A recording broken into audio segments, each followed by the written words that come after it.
They say there is a forest in the western regions of Northern Ireland that attracts and ensnares the spirits of lost souls. Anyone who sets foot in it never comes out, especially when they enter the point of no return. Then we see a man at the beginning of the film running rapidly through the forest. Suddenly he sees a sign that reads, "Point of no return," and crosses it. No matter how much he moves around in the forest, he always ends up back at the same spot. He suddenly sees a large flock of birds flying above him, moving as a group. Apparently, they also know they shouldn't stay in the jungle at night. He decides to climb one of the tall, sturdy trees, but a bird collides with him, causing him to lose his balance and fall.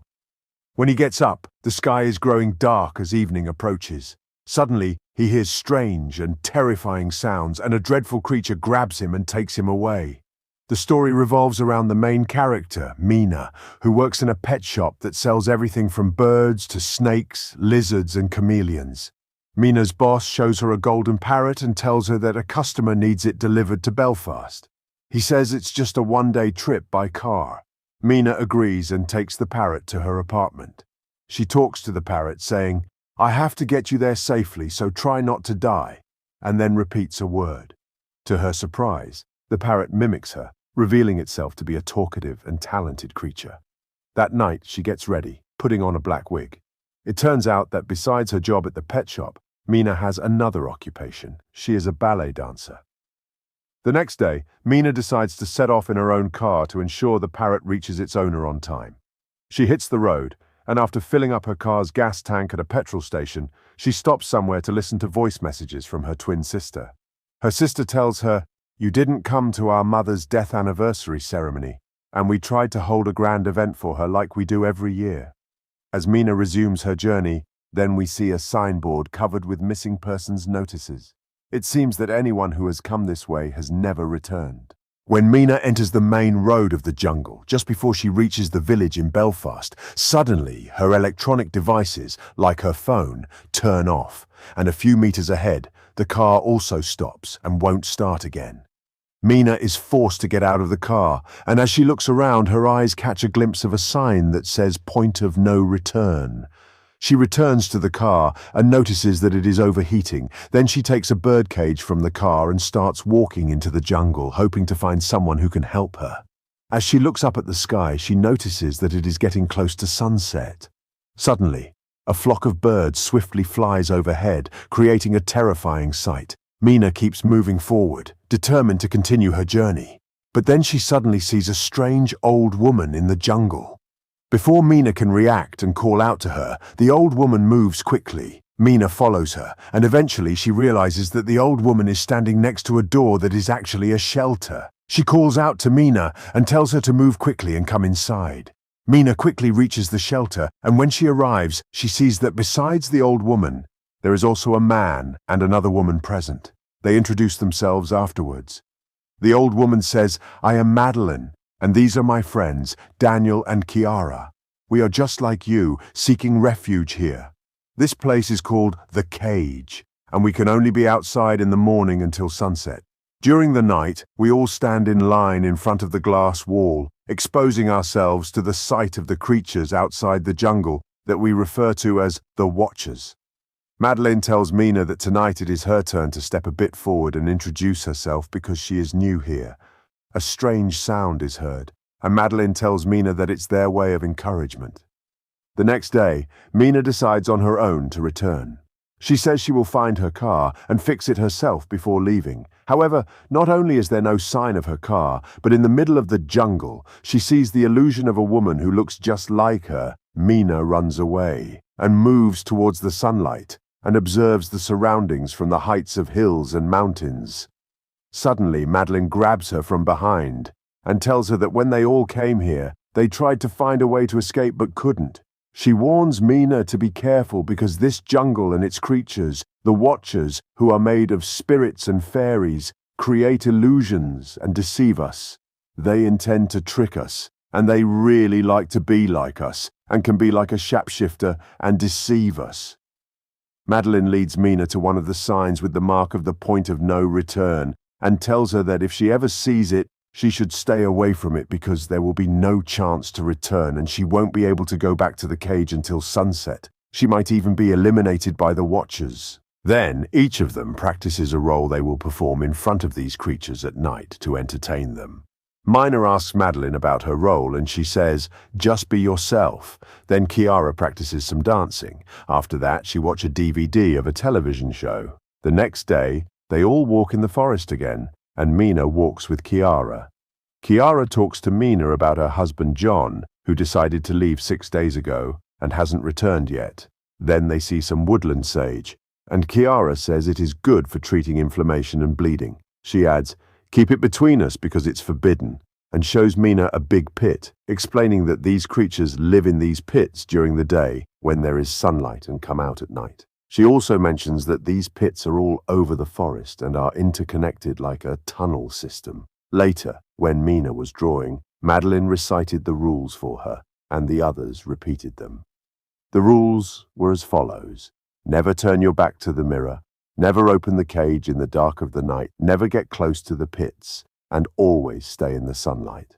Mina was generally a strong and brave girl. She was curious about what was behind the mirror, so she pressed her ear against it to hear them. However, at night when she was asleep, she had nightmares. Later, when she was outside with Daniel, she asked him to help her go into one of the pits with the help of a rope. But when Mina entered the pit, she was first startled by a sudden noise and then saw strange things, including an old newspaper from 1992 and several items like a camera, a doll, and even a bicycle, which clearly belonged to people who had been hunted by the Watchers. Then, as Mina moved a bit farther away, she heard a terrifying sound and asked Daniel to quickly throw her the rope. At first he didn't hear her, and the creepy hand of one of these creatures came close to the light. But Daniel eventually threw the rope, allowing Mina to climb back up. Mina brings up the items she had found, but Madeline tells her, "Did you find them inside the hole?" However, Mina denies it and says she found them in the jungle. Daniel knows about electronic devices and fixes the camera. Then they decide to put the camera outside and connect it to the television so that they can see the Watchers. But suddenly they see a person approaching the door and saying, "I am John." Kiara thinks that her husband has really come back, but Madeline says that these are the Watchers themselves who have transformed themselves into the form of human and are trying to deceive us. Then Kiara asks him a personal question about herself that only John knows, but in her surprise it says, "I don't know." At that moment, one of the Watchers comes and takes John with him, who was probably not John himself, but one of them who had shapeshifted itself as John to deceive them, and then they break the camera lens. At the same time, they all stand next to the mirror. The Watchers get angry because of this move, and Madeline stands in front of everyone to protect them from harm, but they attacks towards the glass, caused it to crack slightly. The next day, Madeline throws all the items that Mina had brought up back into the pit and confronts her, saying, "I hope you don't break the rules anymore because it will cost us dearly, possibly at the cost of our lives." Then, Mina remembers a childhood memory where her mother had an accident while driving because Mina was distracted and not listening to her mother's words. Her mother dies as a result. Mina then sketches all the no-return signs and marks the trees in the jungle to avoid any mistakes. But when she enters the cage, she realizes that Kiara is not feeling well and is sad. Mina looks for her in the jungle, but discovers that she is standing next to a pit and intends to commit suicide. Mina tries to stop her with her words. Kiara says, "My husband was only a few inches away from me that night and I lost him. I want to die to be with him again." At that moment, they suddenly hear a sound and move towards it, realizing that Daniel has tied up Madeline and says, "From now on, you will follow my rules," and runs to the cage as if he is angry with Madeline. Mina stays behind to help Madeline, but Kiara returns to the cage with him. It was close to sunset, and the birds start moving again. Daniel closes the door in front of them, so they cannot enter the cage. Madeline takes Mina's hand and leads her near to a tree with a rotten smell, believing that the creatures are repelled by this smell and cannot approach them. Meanwhile, Daniel and Kiara stand next to a mirror, and Watchers suddenly move above Mina's head. One of them makes a peculiar sound and gathers the others around them. They move towards the mirror. Daniel tells them that 2 of their kind were outside and intended to eliminate Madeline. However, we wonder why Mina is being punished when she had no animosity with Daniel. Immediately, these creatures start chasing Madeline and Mina in the jungle. In that moment, Madeline and Mina go behind the door and plead for it to be opened. Mina especially tells Daniel that she had a similar experience and reminds him of the guilt that never leaves her, just like the death of her mother, where she always blames herself. Before they attack, Daniel opens the door and immediately gets into a fight with Madeline. However, they are separated. Then they stand in line next to the mirror, and Madeline explains that these creatures are ancient beings with the ability to mimic voices. They want to be close to humans and learn our behaviors, even to the point of dominating us. Suddenly, something strange happens. The creatures move rapidly towards the door and the wall, imitating their voices, and they could break the door at any moment. But then, Daniel discovers a hidden passage under the carpet, leading to a bunker. Mina goes down first. Just before they could attack, everyone enters the bunker. When they enter, they realize that there is another world full of everything, from food to a library, radio, and even an old computer. Mina sits behind the computer and tries to connect to the internet, but it doesn't work. Then she finds a series of video files, and when she plays one of them, a man appears in front of the camera and starts talking. They realize that he is none other than Professor Kilmartin, who intentionally came here to research these creatures. He created all these structures and markings with no return signs himself. Through the video, they learn that Professor Kilmartin had an interesting encounter with these creatures, which he refers to as hybrid, because it could live in daylight. He captured it in a cage, but in the last video, he says that he is going to kill it and erase himself as well. He then addresses anyone who watches the video and tells them that there is no other way to escape except by going to sign 134 before sunset and following the direct path of bird movements to reach a lake with a boat and escape. Mina then says that tomorrow morning they will leave this place forever, but Kiara suggests that tonight is the last night and they should dance and be happy. Kiara dances with Daniel, but Daniel remembers his father, who mistreated them and was an alcoholic. Kiara reassures him not to worry and that she will stay by his side once they find their way to safety. The next day, they decide to follow the trees that Mina had marked earlier and find themselves in front of a sign marked with the number 134. From this point on, they rely on the instincts of the birds, particularly Mina's parrot, to guide them. They set the parrot free and follow its path.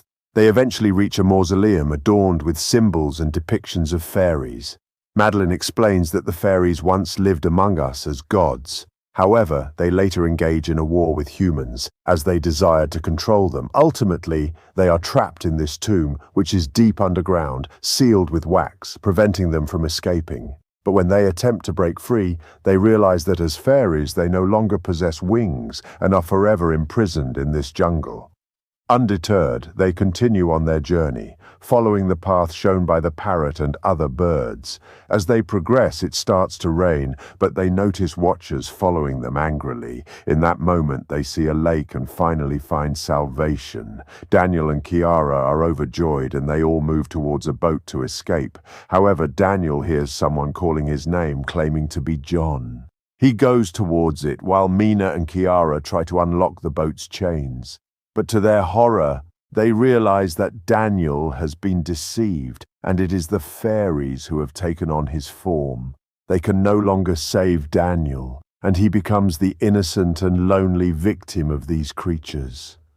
Afterward, they shapeshift into Daniel's form, but the remaining group seizes the opportunity to escape, as the fairies cannot enter the water. Finally, morning comes and the boat brings them to a settlement. They board a bus from there and enter the city. Mina returns home and takes a shower, which triggers memories of the accident involving her mother and herself. Out of curiosity, she goes to Professor Kilmartin's university and examines his achievements and research. She discovers interesting and terrifying things.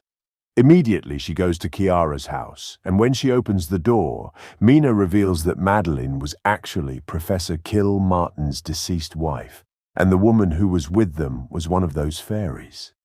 When Mina reveals this, it is strange that Kiara is not too surprised. Then a car arrives, and the real Kiara gets out of it, and we realize that the fairy was taken on Kiara's form. Suddenly it goes towards Kiara from above and throws her off, hitting her head and rendering her unconscious. It then confronts Mina and throws her as well, and then takes on the forms of both Madeline and Professor Kilmartin, but Mina wants to escape. Suddenly the fairy transforms into Mina's form and grabs her, intending to kill her, but Mina says, "I understand you. You are different from them. Come to yourself. Like humans, you can feel anger, joy, and sorrow. You are different from them because you can move during the daylight. You are, in fact, a half-human, half-fairy being." In that moment, the fairy endured unimaginable pain, and something like a bomb explodes the It Sprout's wings and flies away, saying, "I hope you're right, Mina."